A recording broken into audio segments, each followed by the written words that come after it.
कधी कधी ना तुम्हाला स्वीकारावंच लागतं की एखादी व्यक्ती तुमच्या आयुष्यात फक्त काही काळासाठी आलेली आहे आणि ती नंतर सोडून जाणार आहे. त्यात त्या व्यक्तीचीही चूक नसते, परिस्थितीही चूक नसते, तुमचीही चूक नसते, पण त्या माणसाचा तुमच्या आयुष्यातला तो काळ संपलेला आहे आणि ती व्यक्ती जाणार आहे हे समजण्यासाठी खूप वेळ लागतो. आणि जेव्हा ती सोडून जात असते तेव्हा तिला हसत मुखाने जाऊ देणं हे खूप कठीण असतं. पण तरी सुद्धा वसंत बापटांच्या या कवितेमध्ये त्यांनी इतकं जास्त इंटेन्स किंवा दुःख असलेला प्रसंग किती हसऱ्या शब्दामध्ये मांडलेला आहे हे आपण बघूया. बोट. वसंत बापट. मोरपिसांसारखी दोन बोटे डोळ्यांवरून फिरवत ती माझ्या समोर नाचवीत ती मला एकदा म्हणाली, एक बोट धर पाहू. एक बोट धर पाहू. मी विचारले का, कशासाठी? तू म्हणालीस मुकाटाने बोट धर आधी. मग सुलतान रजियाच्या आदबीने मी तुझे ते बोट धरले, बोट सोडवून घेतलेस आणि टाळी वाजवलीस. तेव्हा मात्र दचकलो.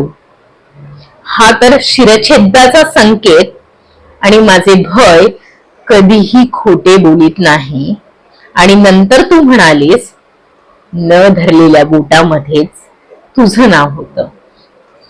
तर किती दुःखद किंवा अत्यंत भावनिक प्रसंग आहे हे वसंत बापटांनी ह्या कवितेमधून सांगितलेलं आहे. ही कविता ऐकल्यानंतर तर 10 मिनिटं मी स्तब्ध बसली होती.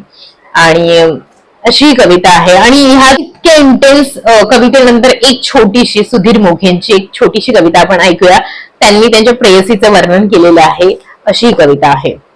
आभाळनिळे हे तुझे रूप आहे, जयाच्या गयात तुझा सूर आहे, चांदण्याचं सांडे तुझे शुभ्र हासू, फुलांचे अत्तर तुझा श्वास आहे, पहाटेचे दब तुझे आनंदाचे आसू, वाऱ्याची झुळूक तुझा स्पर्श आहे, कोसळत्या धारा तुझ्या अडतीची धून, आभाळनिळे हे तुझे रूप आहे.